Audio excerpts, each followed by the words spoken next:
Kakaibang adventure ba ang hanap nyo ngayong Easter Sunday? Isama nyo na sa inyong bucket list ang dinarayong Eco Farm Resort sa Naik, Cavite. Silipin natin yan sa report ni Mondi Lopez.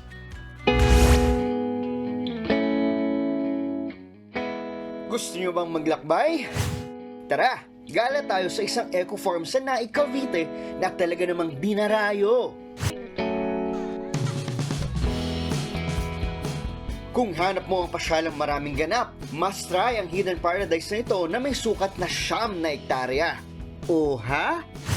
Simulan natin sa may overlooking view ng tinaguriang Sleeping Beauty, ang Maragondon River.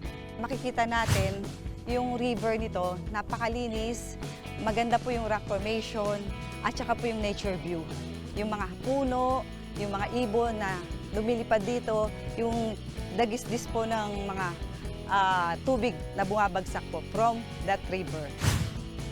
Nature lovers, aminin nyo, ang ganda ng view, di ba? Heto pa, may giant duyan. Full swing tayo para sa majestic view. Para naman sa team tubig, tara, swimming tayo sa 21,600 square meters na pool. O kaya sagwan-sagwan lang sa Clistad Kayak. At kung gusto nyo naman ng solid adventure, present ang high rope, zipline, at ang one and only cable jeep sa buong Luzon.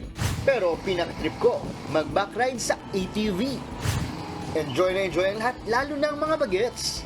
Nakaka-relieve po kasi, lalo na pag first time mo punta dito, maraming views. At hindi rin kumpleto ang gala rito kung di ka tatawid sa kauna-unang skywalk hanging bridge sa Luzon. Takot ng tempered glass sa gitna, lula kung lula. At isa sa mga tampok rito ang tinatawag na Don Quixote Hanging Bridge with Skywalk. Kita nyo naman, di ba, yung haba nito, kaya nitong magdala ng 50 kTVs na sunod-sunod at kaya ring tumawid ang 200 tao. Dahil sa tibay ng pundasyon nito, pang 2-story. Di ba?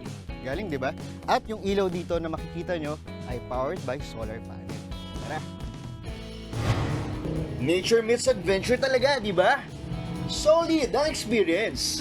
Mondi Lopez, News 5.